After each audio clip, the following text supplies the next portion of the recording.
ராகவையா காந்தம்மா தம்பதிங்களுக்கு பையனான ரவி, பொண்ணான சிந்து இருந்தா. ரவிக்கு கொஞ்ச நாளுக்கு முன்னாடிதான் காஞ்சனா கூட கல்யாணம் நடந்தது. காஞ்சனா புத்திசாலி பொண்ணு, அதே மாதிரி படிச்ச பொண்ணு கூட. ஒரு நாள் ராகவையா சோஃபால உட்காந்துக்கிட்டு சீரியஸா நியூஸ் பேப்பரை படிச்சுக்கிட்டு இருந்தாரு. பக்கத்திலேயே கணக்கு புத்தகம் அங்கே இருந்தது. காந்தம்மா கிச்சன்ல இருந்து காஃபிய கொண்டு வந்து கொடுத்து, ஏங்க இன்னைக்கு பேப்பர்ல என்ன விஷயம் இருக்கு? அவ்வளவு சீரியஸா உட்காந்து நீங்க படிச்சுக்கிட்டு இருக்கீங்க. என்ன இருக்க போது காஞ்சனா, அதே சண்டை, அதே பாலிடிக்ஸ் பிரச்சனை. இந்த நடுவுல வயல் கணக்க கூட சரியா பார்க்க முடியல. இந்த குமாஸ்தா எங்க அங்கங்க பொய்ய சொல்லுவான் அப்படின்னு ரொம்ப பயமா இருக்கு. அவங்க பேசிக்கிட்டு இருக்கிறத சிந்து கேட்டுக்கிட்டா. டேடி, அந்த கணக்கு வழக்க நான் பாக்கட்டா? சரிமா, பாரு, உனக்காவது ஏதாவது பரிகாரம் கிடைக்குதா பாக்கலாம். சிந்து கொஞ்ச நேரம் அந்த நோட் புக்க எடுத்து பார்த்தா. அவளுக்கு எதுவுமே புரியல. அந்த நோட் புக்கை அங்கே வச்சுட்டு கிளம்பி போயிட்டா. நீங்க அந்த குமாஸ்தா கிட்ட கொஞ்சம் சத்தம் போட்டு பேசினா அவனே வலிக்கு வந்துருவான். எப்படியும் 10 வருஷமா நம்ம கிட்ட வேலை செய்யறாருல்ல.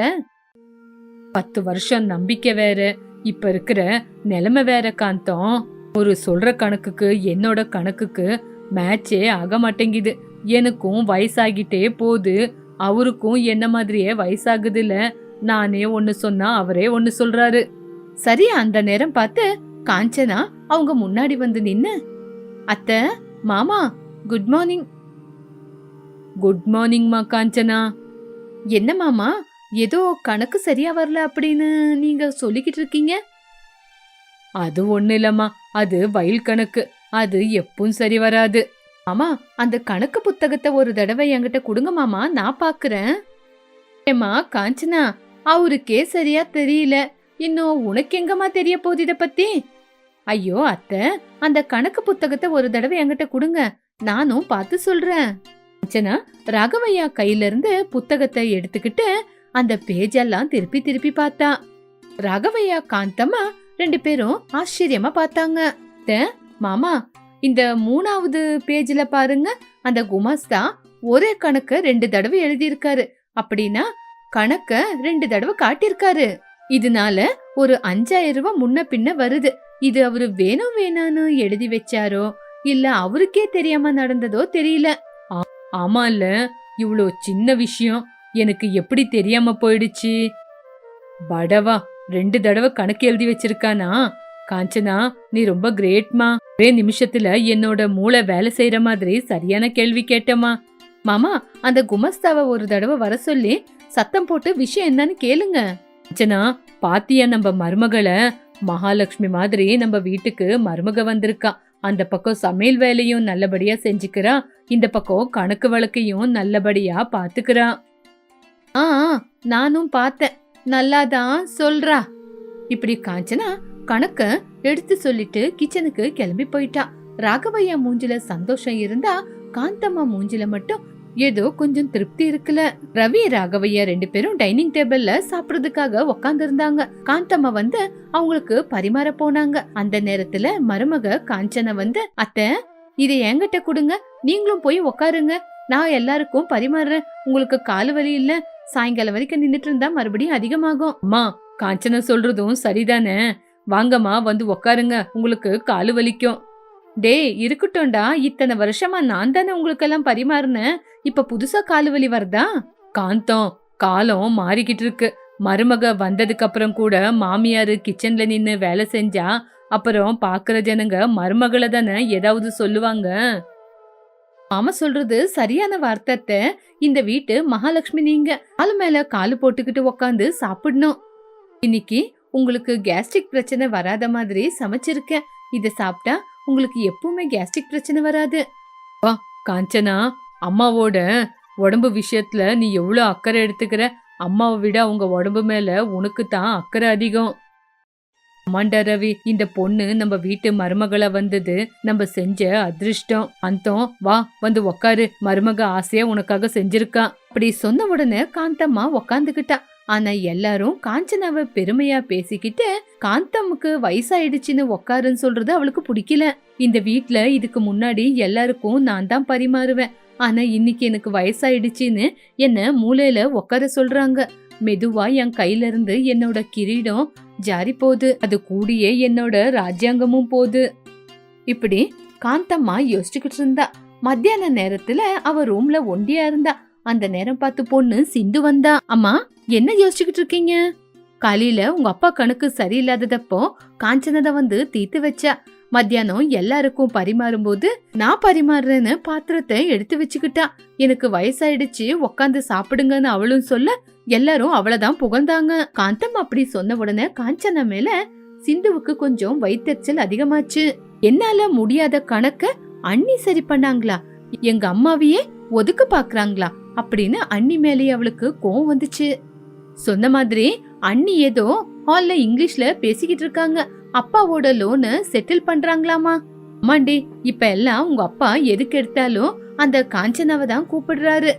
காஞ்சனா இருந்தா போதும், எந்த பிரச்சனை இல்லைன்னு என்கிட்டே சொல்றாரு. ஆமாமா, அண்ணி இந்த வீட்டுக்கு வந்து வெறும் 6 மாசம் தான் ஆச்சு. அதுக்குள்ள இந்த வீட்டு ஜனங்களையே முந்தானில முடிச்சு வச்சிருக்காங்க. நீ என்னவோ என் மருமகன்னு சொல்லிட்டு இருக்க. ஆனா அங்க நடக்கிற சீனே வேற. சீன் என்னமா நடக்குது? அவ வீட்டை நல்லபடியா தானே பாத்துக்கிட்டு இருக்கா. வீட்டை நல்லா பாத்துக்கிறது வேற, வீட்டை ஆளை பாக்குறதே வேற. இவ்வளவு நாள் இந்த வீட்டை நீ நல்லா பாத்துக்கலையா? அப்பா என்ன முடிவு எடுக்கிறதா இருந்தாலும் உங்ககிட்ட தான் கேட்பாங்க. அண்ணி எப்ப பார்த்தாலும் அம்மா அம்மான்னு உங்க பின்னாடியே சுத்துவாரு. ஆனா இப்ப அண்ணி வந்த உடனே ஹலோன்னு சொன்ன உடனே எல்லாரும் அவங்களதான் திரும்பி பாக்குறாங்க. நீ சோஃபால உக்காந்துக்கிட்டு அண்ணி குடுக்கறத சாப்பிட்டுக்கிட்டு நிம்மதியா உக்காந்து பாத்துக்கிட்டு இருக்கீங்க. சிந்து பேசுற வார்த்தை காந்தம்மா மனசுல குத்துற மாதிரி இருந்தது. ஆமாண்டி சிந்து, எனக்கும் இப்பெல்லாம் அப்படிதான் தோணுது. இன்னைக்கு காலையில டைனிங் டேபிள் கிட்ட கூட உங்க அண்ணன் அம்மாவுக்கு உடம்பு சரியில்லை அப்படின்னு சொன்னான். அப்போ நான் தான் இப்போ இந்த வீட்டுல எதுக்கும் உதவாம இருக்கிறேனா? அம்மா, இன்னும் கொஞ்ச நாள்ல பீர்வா சாவி கூட அன்னிக்கிட்ட தான் போக போகுது. உங்களுக்கு ஏதாவது தேவைன்னா கூட அன்னிக்கிட்ட தான் நீங்க போய் கேட்கணும். அந்த நிலைமைக்கு கொண்டு வராதீங்கம்மா. காஞ்சனா, இன்னைக்கு அப்பாவோட கணக்க நீ சரி பண்ணத பார்த்து நானே ரொம்ப சந்தோஷப்பட்டேன். நீ படிச்ச படிப்பு வீணா போலன்னு சந்தோஷமா இருக்கு. படிப்பு எப்பவுமே வேஸ்ட் ஆகாதுங்க. இப்ப எப்ப இருந்தாலும் நம்ம குடும்பத்துக்கு நல்லதுதான் செய்யும். ஆமா, அது என்னங்க, ஒரு சின்ன கால்குலேஷன் அவ்வளவுதானே. சொன்னது சின்ன கணக்கா இருக்கலாம், ஆனா அப்பாவுக்கு அது பெரிய ரிலீஃப கொடுத்திருக்கு. இந்த கணக்கு புரியாம அவரு எவ்வளவு குழம்பி போயிருந்தாரு தெரியுமா? அம்மாவுக்கு அந்த அளவுக்கு படிப்பு இல்ல, பாவம். அப்பாவோட பிரச்சனைய இன்னைக்கு நீ தான் தீர்த்து வச்சிருக்க. உங்க பேசுறத ஜன்னல்ல இருந்து சிந்து காந்தம்மா கேட்டுக்கிட்டாங்க. அம்மா, பாத்தீங்களா, இவ்வளவு நாளா உங்களுக்கு படிப்பு வரல அப்படின்னு சொல்லிக்கிட்டு இருக்காரு அண்ணன். அப்போ இவ்வளவு நாளா இந்த குடும்பத்துக்காக கஷ்டப்பட்டதெல்லாம் வேஸ்டா? அண்ணி ஒரு கணக்கு எடுத்து சொன்னதுக்கு ஆகாயத்து வரைக்கும் தூக்கிட்டு போறாங்க. பாத்தியம்மா சிந்து, எனக்கு படிப்பு இல்லைனாலும் உங்க அண்ணனை நல்லபடியா வளர்த்து ஆளாக்கியிருக்கேன். இன்னைக்கு பொண்டாட்டி வந்த உடனே நான் படிக்காதது அவனுக்கு பெரிய குத்தமா இருக்கா? இந்த ஆம்பளைங்களே இப்படிதாம்மா. அழகான படிச்ச பொண்ணு பொண்டாட்டிய வந்தா பெத்தவங்களையே மறந்துடுவாங்க. இந்த நிலைமை மறுபடியும் ஆகாத மாதிரி நான் பாத்துக்குவேன் சிந்து. என் புள்ள, என் புருஷன் என் பேச்சுதான் கேட்கணும். அதுக்கு என்னம்மா பண்ண போறீங்க? என்ன செய்யணும் என்ன செய்யக்கூடாதுன்னு எனக்கு தெரியும். படிச்சிருந்தா மட்டும் போதுமா? அனுபவம் அப்படிங்கறது வேணும்ல. அந்த அனுபவம் இன்னைக்கு என்ன பண்ண போது பாரு. இப்ப வரப்போற வரலட்சுமி பூஜையில யாரு பெருசுன்னு தெரியதானே போகுது. எல்லாருமே சாப்பிடுறதுக்காக டைனிங் டேபிள்ல உக்காந்து இருந்தாங்க. காஞ்சனா, நாளைக்கு வரலட்சுமி பூஜையாச்சே, புரோகிதருக்கு போன் பண்ணியா? பண்ண மாமா, காலையில வரேன்னு சொல்லிருக்காங்க. அவங்க பூஜைக்கு தேவையான பொருளெல்லாம் வாட்ஸ்அப்ல அனுப்பியிருந்தாங்க. ரவி கூட போய் எல்லாம் வாங்கிட்டு வந்திருக்கேன். அதுக்கு அவசியம் இல்ல காஞ்சனா. எல்லாரும் காந்தம்மாவையே திரும்பி பார்த்தாங்க. என்னமாச்சு, எதுக்கு தேவையில்லைன்னு சொன்னீங்க? இதுக்கு தேவையான எல்லா பொருளையும் நான் தான் போய் வாங்கிட்டு வர போறேன். இத்தனை வருஷமா பூஜைக்கு என்னென்ன வேணும் வேண்டான்னு ஒன்னொன்னா பார்த்து பார்த்து வாங்கிட்டு வந்தவ. எனக்கு தெரியாதா என்ன வேணும்னு? இந்த தடவையும் நானே போய் வாங்கிட்டு வரேன். ஐயோ அத்தை, உங்களுக்கு எதுக்கு சிரமம் அப்படின்னு சொன்னேன். உங்களுக்கு கால் வலி இல்லத்த? அஞ்சனா, என்னோட கால் வலி பத்தி நீ அதிகமா பிரச்சாரம் பண்ணிக்கிட்டு இருக்காத. நான் ஒன்னும் படுத்த படுக்கையா இல்ல. உன்னோட புத்திசாலித்தனத்தை உன்னோட கணக்கு கிட்ட மட்டும் காட்டு. காந்தம், எதுக்கு அப்படி நீ கோவப்படுற? மருமக உனக்கு உதவி செய்யதானே கேட்டா. உதவி பண்றேன்னு என்னோட சுதந்திரம் எல்லாமே பறிச்சுக்கிறாங்க. அம்மா, ஏமா அப்படி பேசுறீங்க? காஞ்சனா அந்த மாதிரி கிடையாது. புருஷங்க மனசுல என்ன இருக்குன்னு யாருக்கும் தெரியாது ரவி. நாளைக்கு நானே பஜாருக்கு போக போறேன், அவ்வளவுதான். காஞ்சனா கோவமா எந்திரிச்சு உள்ள போயிட்டா. சிந்துவும் அம்மா பின்னாடியே போனா. காஞ்சனா கண்ணுல கண்ணீர் வந்துகிட்டு இருந்துச்சு. ராகவையா ரவி என்ன பண்றதுன்னு தெரியாம மருமகளை பாத்துக்கிட்டு இருந்தாங்க.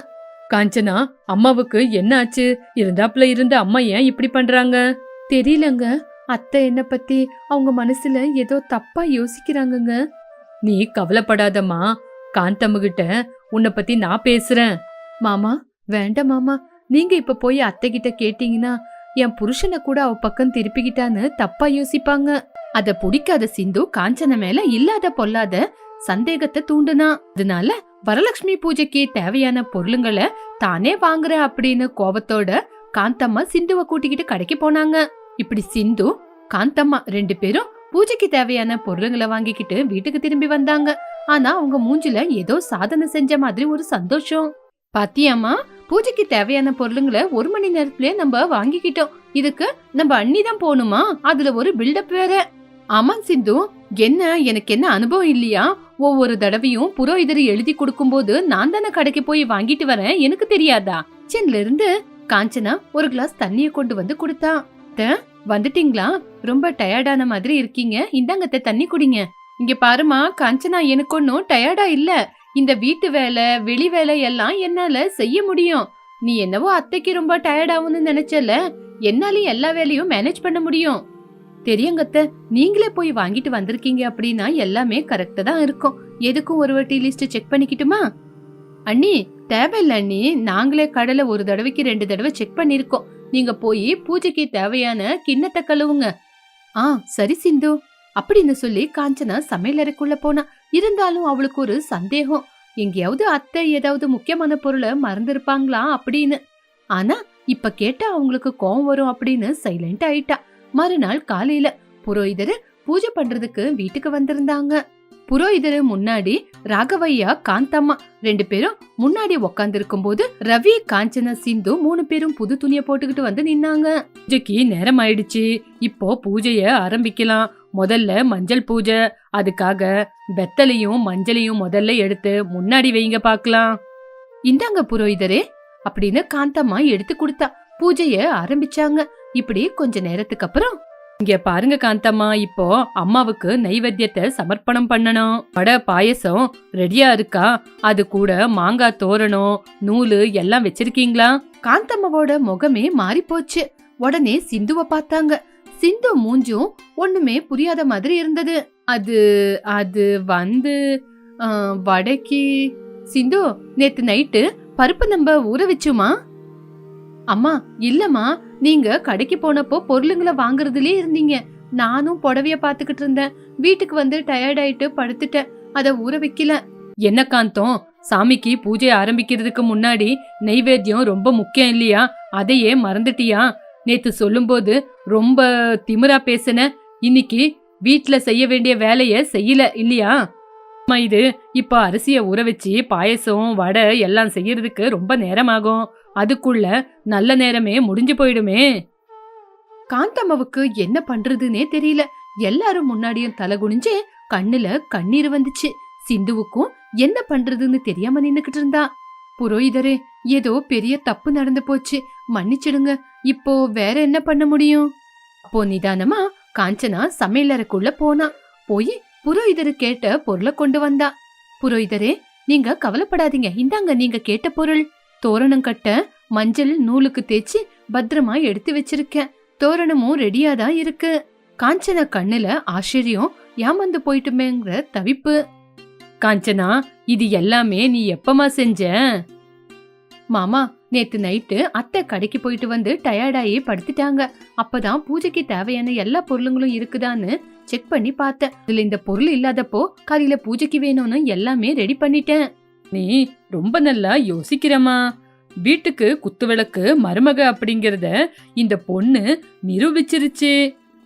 அந்த அம்மா காஞ்சனாவோட மூஞ்ச பார்த்தாங்க. உள் மனசுக்குள்ள அப்பா பூர்த்தி ஆயிருச்சு இன்னைக்கு பூஜை அப்படின்னு நினைச்சாலும் வெளிய மட்டும் கம்பீரமா மூஞ்சிய பார்த்தாங்க. பூஜை முடிஞ்சதுக்கு அப்புறம் எல்லாருமே பிரசாதத்தை சாப்பிட்டாங்க. ராகவையா ரொம்ப சந்தோஷப்பட்டாரு. பாத்தியா காந்தம், காஞ்சனா இல்லனா இன்னைக்கு பூஜை நடுவுலயே நின்னு போயிருக்கோம். நீ அனுபவம் அப்படின்னு சொன்ன. காஞ்சனா எல்லா பொறுப்புகளையும் கையில எடுத்துக்கிட்டா. ஆமாமா, காஞ்சனா எப்பவுமே ஒரு ஸ்டெப் முன்னாடி தான் யோசிப்பா. நீங்க இப்பவாவது புரிஞ்சுக்குங்க, அவ நம்ம வீட்டோட நல்ல மருமகான்னு. சரி அண்ணன், ஒரு சின்ன விஷயம் நாங்க மறந்துட்டோம். அதுக்கு எங்களை திட்டிக்கிட்டு அண்ணிய இவ்ளோ புகழணுமா? வீட்டு மருமக இவ்ளோ கூட ஜவாப்தாரி இல்லைன்னா எப்படி? காந்தம் மட்டும் உள்ளுக்குள்ள சந்தோஷப்பட்டாலும் வெளியே எல்லாரும் முன்னாடியும் சிந்து சொன்னது உண்மைதானே. வீட்டு மருமகன்னு சொன்னதுக்கு அப்புறம் பொறுப்பு இருக்கணும்ல. நான் மறந்துட்டேன்னு சொன்னதுக்கு அப்புறம் எனக்கு ஞாபகப்படுத்தி இருக்க வேண்டியதானே. நான் மறந்த விஷயத்த அவ சைலண்டா செஞ்சு எல்லாரும் முன்னாடியும் பெரியவ அப்படின்னு காட்டி கொடுக்கறா. ஐயோ அத்தை, அப்படியெல்லாம் நினைக்காதீங்க அத்தை. நேத்து நீங்க ரொம்ப டயர்டா இருந்தீங்க, எதுக்கு உங்களுக்கு டிஸ்டர்ப் பண்ணணும் அப்படின்னு நான் சொல்லல. பூஜை விஷயம் இல்ல, பாதியிலே நிக்க கூடாதுன்னு யோசிச்சேன். கவையா தன்னோட மருமகளை நினைச்சு ரொம்ப பெருமைப்பட்டாரு. காந்தம்மா மௌனமா நின்னுகிட்டு இருந்தா. ஆனா அவளோட மனசுல காஞ்சன மேல ஒரு கௌரவம் வந்தது. கொஞ்ச நாளுக்கு அப்புறம் ரகுராம் ரொம்ப டென்ஷன்ல உக்காந்து இருந்தாரு. டேபிள் மேல நிறைய ஃபைல் இருந்துச்சு. பக்கத்துல ரவி கூட நின்னு இருந்தா. அன்னைக்கு அந்த டைம் ரொம்ப டென்ஷனா இருந்தது. அப்பா, இப்படி இருந்தா ரொம்ப கஷ்டம். புதுசா வந்திருக்கிற ரைஸ் சரியா வியாபாரம் ஆக மாட்டேங்குது. அதனால குறைஞ்ச விலைக்கே குடுத்துக்கிட்டு இருக்காங்க. நம்ம இப்படியே குறைஞ்ச விலைக்கு குடுத்துக்கிட்டு இருந்தோம்னா நம்மளுக்கு தான் பெரிய நஷ்டம் வரும். இத எப்படியாவது செஞ்சு நம்ம சரி பண்ணியே ஆகணும். நீ சொல்றது எனக்கு புரியுதுடா ரவி. நேத்து பேங்க் மேனேஜர் போன் பண்ணியிருந்தாரு. இந்த மாசம் லோன் கட்டலனா ஃபேக்டரிய மூடிடுவேன் அப்படின்னு. என் கண்ணு முன்னாடியே நம்ம ஃபேக்டரிய மூடுறது கஷ்டமா இருக்கு. அப்பா, நம்மளும் ரேட்டை குறைக்கலாமாப்பா? இப்பவே ரொம்ப குறைஞ்ச மார்ஜின்ல தான் நம்ம வித்துக்கிட்டு இருக்கோம். இன்னும் குறைச்சோம்னா அசலுக்கே மோசமாயிடும். ஃபேக்டரியில வேலை செய்யறவங்களுக்கு சம்பளம் கூட கொடுக்க முடியல. என்ன பண்றதுன்னே புரியல. அப்போ காஞ்சனா காஃபிய போட்டு எடுத்துட்டு வந்தா. அவங்க பேசுறத கேட்டுக்கிட்டா. மாமா, காஃபி எடுத்துக்குங்க மாமா. இப்ப எனக்கு காஃபி எதுவுமே தேவையில்லம்மா. நம்மளோட வாழ்க்கை என்ன ஆகுமோன்னு பயம்தான் இருக்கு. சின்ன நம்ம ரைஸ் குவாலிட்டில இல்லங்க மாமா. குவாலிட்டி அப்படின்னா எந்த விதமான குறைச்சல் இல்ல. நம்பர் 1 சோனா முசிறி ரைஸை தான் நம்ம சைட்ல இருந்து கொடுத்துக்கிட்டு இருக்கோம். அந்த புதுசா வந்த கம்பெனிக்காரங்க டபுள் பாலிஷ் பண்ணி அரிசிய பளபளன்னு ஜொலிக்கிற மாதிரி குறைஞ்ச விலைக்கு கொடுக்கறாங்க. நம்ம கொஞ்சம் பாலிஷ குறைச்சு பண்றோம். அப்படி செஞ்சாதான் உடம்புக்கும் நல்லது. ஆனா பாக்குறதுக்கு பெருசா இருக்கிற மாதிரி தெரியும். அப்படின்னா நம்ம பலம் தான் நம்ம குவாலிட்டி. ஆனா ஜனங்க அட்ராக்ஷனுக்கு தான் முன்னாடி போறாங்க. மாமா, நான் ஒரு விஷயம் சொல்றேன், கேக்குறீங்களா? சொல்லுமா. மாமா, நம்ம இதுவரைக்கும் ராகவேந்திர ரைஸ் அப்படின்னு வித்துக்கிட்டு இருக்கோம். ஆனா அவங்களுக்கு அது பழைய அரிசி. இன்னைக்கு அத நம்ம மாத்தணும். ஆர்கானிக்ஸ் ரைஸ் அப்படின்னு புதுசா பேரு கொடுத்து நம்ம கவரையே மாத்த போறோம். பாலிஷ் இல்லாத அரிசி அப்படின்னா யாரு காஞ்சனா வாங்க போறாங்க? அங்கதாங்க இருக்கு ரவி இதோட சீக்ரெட். பாலிஷ் இல்லாத அரிசி சுகர் பேஷண்ட்டுக்கு அமிர்தம்னு வியாபாரம் பண்ணலாம். சிட்டில இருக்கிற அபார்ட்மெண்ட் அவங்களுக்கு, டாக்டர்ஸுங்களுக்கு நம்ம ரைஸ கொஞ்சம் ஃப்ரீயா கொடுக்கலாம். மாதிரி 25 கேஜி ஒரு மூட்டை அரிசி வாங்குனா 1 கிலோ ராகி ஃப்ரீன்னு கொடுக்கலாம். நம்ம வயல்ல ராகி கூட இருக்குல்ல, ராகி மாவு ஃப்ரீயா? ஆமா மாமா, இப்போ அதிகமா ஜனங்க ராகி சோளம் இதத்தான் சாப்பிடுறாங்க. நம்ம அரிசி கூட ஆரோக்கியத்தையும் ஃப்ரீயா கொடுக்கறோம் அப்படின்னா எந்த ஜனங்களாவது வேண்டாம் அப்படின்னு சொல்லுவாங்களா மாமா? ஆமாப்பா, காஞ்சனாவோட ஐடியா ஒர்க் அவுட் ஆகும்னு எனக்கு தோணுது. பக்கத்து கம்பெனிக்காரங்க பாலிஷ் கொடுத்து அட்ராக்ட் பண்றாங்க ஜனங்களை. தீபா, காஞ்சனாவோட பிளான் மேல எனக்கு நம்பிக்கை இருக்கு. சீக்கிரமா இத அமலுப்படுத்தலாம். கொஞ்ச நாளுக்கு அப்புறம் ராகவையா கையில ஸ்வீட் பாக்ஸை எடுத்துட்டு வந்தாரு. எல்லாருமே ஹால்ல உக்காந்து இருந்தாங்க. காஞ்சனா, இந்த காஞ்சனா ஸ்வீட் எடுத்துக்கோ. எங்க என்னங்க இவ்ளோ சந்தோஷமா இருக்கீங்க இன்னைக்கு? ஏதாவது விசேஷமா?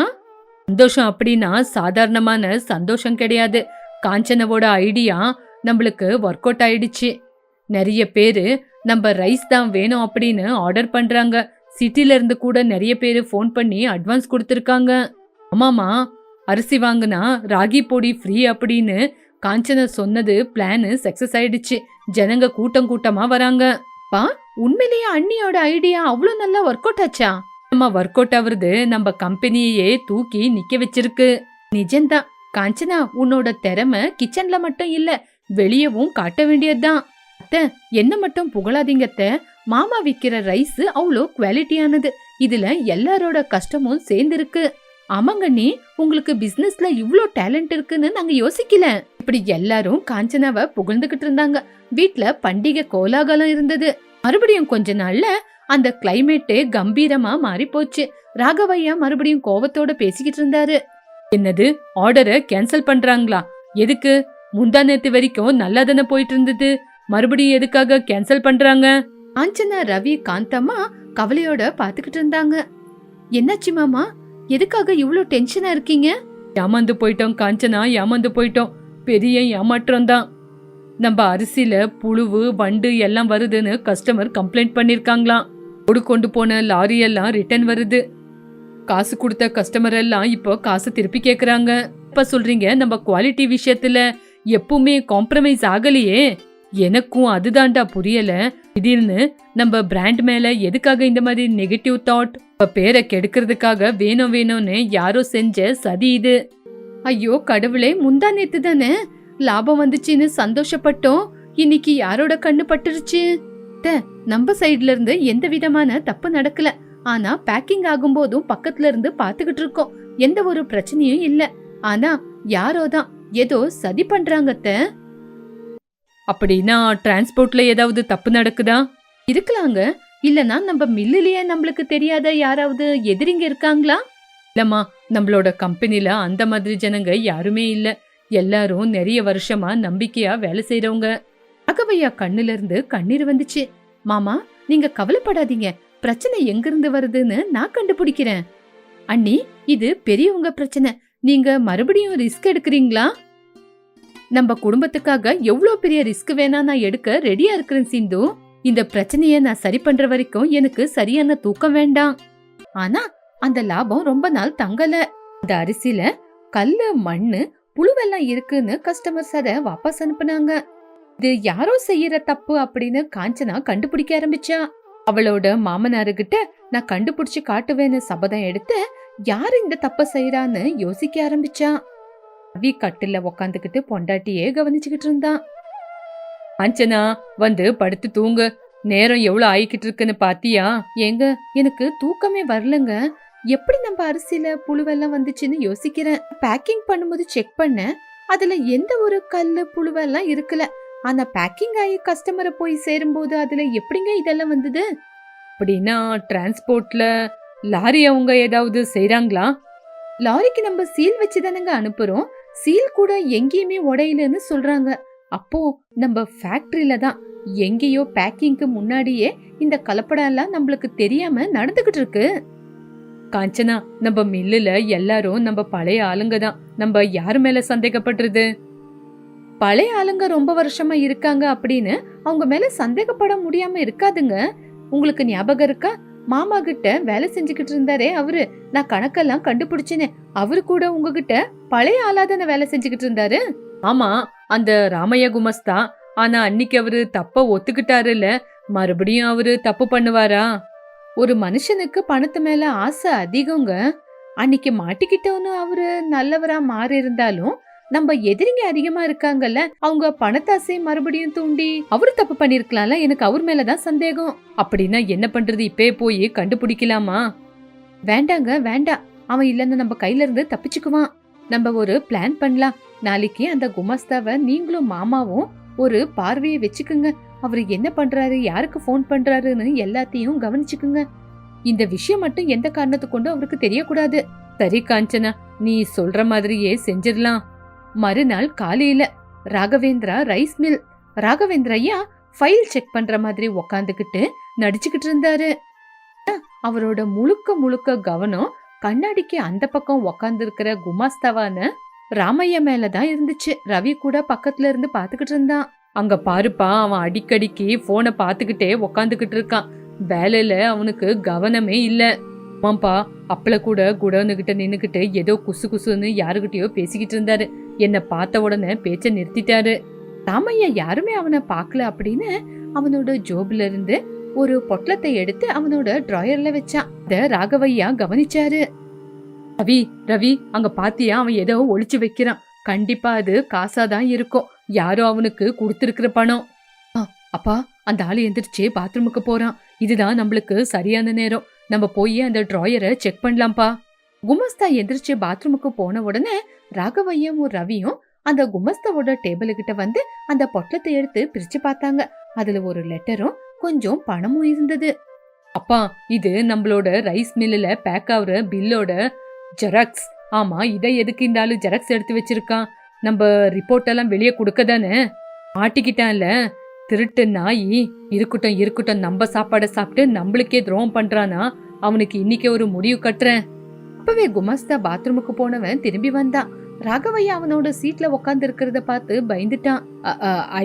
ஐயா, என்னங்க ஐயா இங்க உக்காந்துருக்கீங்க? என்கிட்டயே கேள்விய கேக்குறியா? ஆமா, என்னது இது? நம்ம கடையோட ரிப்போர்ட் எல்லாம் எதுக்காக வெளியே போகுது? என்னோட சாப்பாடை சாப்பிட்டுட்டு நீ எனக்கே துரோகம் பண்றியா? ஐயோ ஐயா, இல்லங்க ஐயா, என்னோட பொண்ணோட ஃபீஸுக்காக தான் இந்த பணத்தை எடுத்து வச்சிருக்கேன். அதுக்கப்புறம் இந்த காகிதம். இங்க பாருப்பா, நீ யாருகிட்ட எல்லாம் போன்ல பேசுற, அரிசியில எவ்வளவு கல்லெல்லாம் மிக்ஸ் பண்ற, நீதானே அந்த வேலையை செய்யறதுன்னு எல்லாமே எங்களுக்கு தெரிஞ்சு போச்சு. ஐயா ஐயா, இல்லங்க ஐயா, என் மேல தப்பு கண்டுபிடிக்காதீங்க. நான் இல்லங்க ஐயா சோறு போட்டு உங்களுக்கு துரோகம் பண்ணுவேனா? இங்க பாருப்பா, உன்னோட பேச்ச கேக்குற நாட்கள் எல்லாம் போயிடுச்சு. ரவி, இவனை போலீஸ் ஸ்டேஷனுக்கு கூட்டிட்டு போ. குமஸ்தா கண்ணீர் விட்டுக்கிட்டு இருந்தான். உடனே ரவியும் ராகவையாவும் அவனை கம்பெனிலேயே ஒரு இடத்துல ஒளிச்சு வச்சு அதுக்கப்புறம் அவசரமா கோவத்தோட வீட்டுக்கு வந்தாங்க. என்னாச்சு மாமா, குமஸ்தாவை கவனிச்சுங்கன்னு சொன்னேன்ல. அவனை கவனிக்கிறது என்ன, இன்னைக்கு அவன் எங்க கிட்ட மாட்டிக்கிட்டான். கம்பெனியோட ரிப்போர்ட் எல்லாம் அவன் ஜெராக்ஸ் எடுத்து வச்சிருக்கான். அது மட்டுமா, அவனோட டிராயர்ல கொஞ்சம் பணம் கூட இருந்தது. அவனை மிரட்டி கேட்டா அவன் தடுமாடுறான். அவன் தான் திருடன். காஞ்சனா, உன்னோட பேச்ச கேட்டு அவனை இன்னைக்கு ஒரு நாளே நாங்க இவ்வளவு கவனிச்சோம். அவன் மாட்டிக்கிட்டான். இப்ப அவனை என்ன பண்றது? அவனை போலீஸுகிட்ட ஒப்படைச்சிடலாமா? ஒரு நிமிஷமாமா, அவங்கிட்ட பணம் இருந்துச்சு சரி, நம்ம கம்பெனி ரிப்போர்ட் இருந்துச்சு சரி, ஆனா அவன் அரிசியில கலப்படம் பண்றத நீங்க பாத்தீங்களா? அத ஒன்னதாம நாங்க பாக்கல.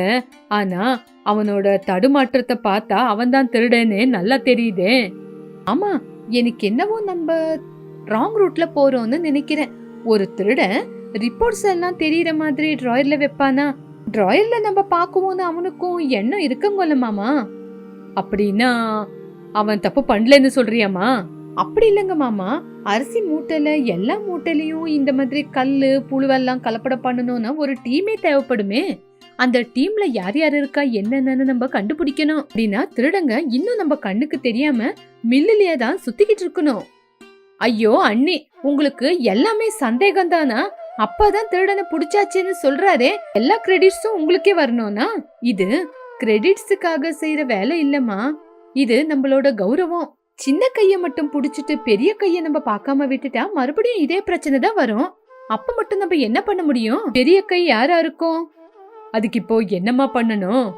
ஆமா, நம்ம கம்பெனில புதுசா யாராவது வேலைக்கு சேர்ந்தவங்க இருக்காங்களா? முக்கியமா பேக்கிங் செக்ஷன்ல, கோடவுன் செக்ஷன்ல யாராவது இருக்காங்களா? ஆமா ஆமா இருக்காங்க.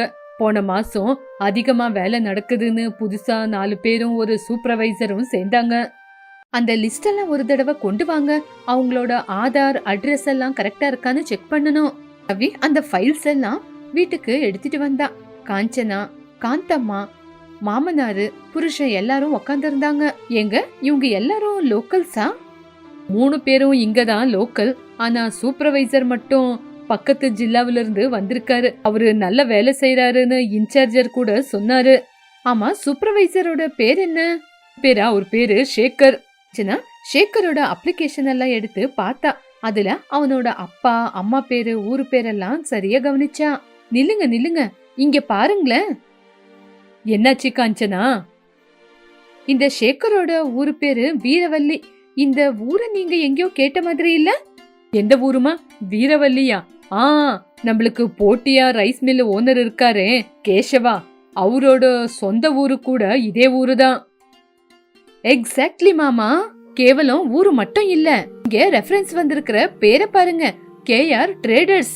கேசவா அவங்களோட பினாமி கம்பெனி அப்படின்னு நேத்து பேப்பர்ல கூட பார்த்தேன்.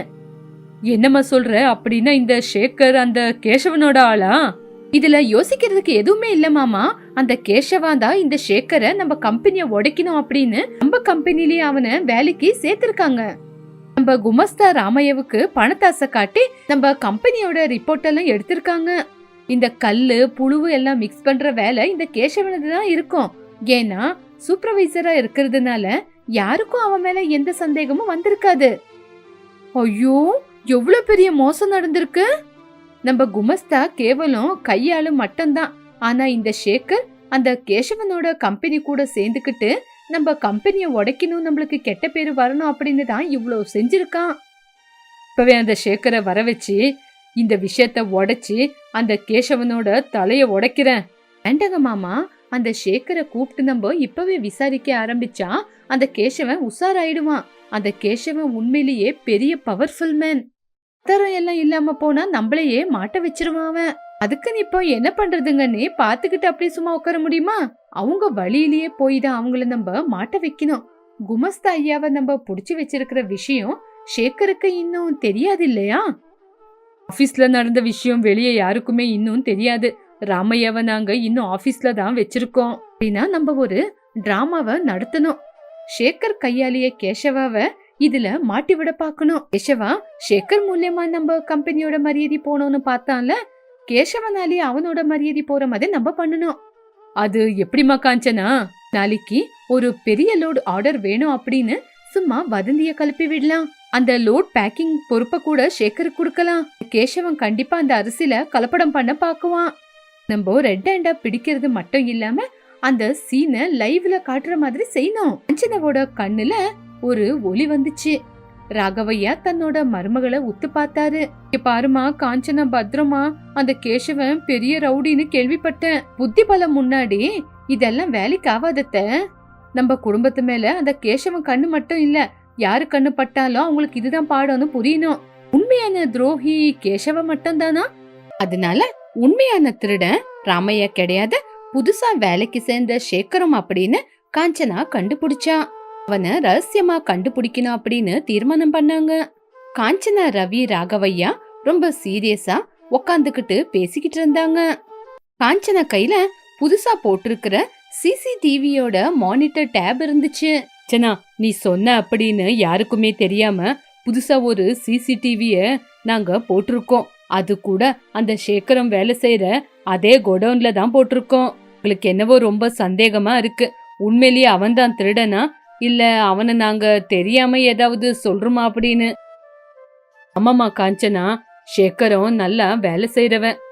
காலையில எல்லாரும் வர்றதுக்கு முன்னாடியே வரான், சாயங்காலம் எல்லாரும் போனதுக்கு அப்புறம் தான் போறான். அவன் நம்மளுக்கு துரோகம் பண்ணுவான் அப்படின்னா என்னால உண்மையிலேயே நம்பவே முடியல. மாமா, நம்மள ஏமாத்தி பொழைக்கிறவங்க இப்படிதான் வேலையை செய்வாங்க. நம்ப வச்சு களத்தை இருக்கிறது தான் அவங்களோட முடிவே. குமஸ்தா ராமையா சின்ன திருடா இருக்கலாம், சேகரும் அந்த கேசவனோட ஆளு. எல்லாரும் வர்றதுக்கு முன்னாடி அவன் வர்றதே கலப்படம் பண்ணதான். அதே மாதிரி எல்லாரும் போனதுக்கு அப்புறம் போறது கூட இதுக்காக தான். அவன் நல்லவன் கிடையாது. சரி, நீ சொன்னது கூட உண்மையாவே இருக்கட்டும். இருந்தாலும் நேத்து இடி நாங்க கவனிச்சுக்கிட்டே இருந்தோம்.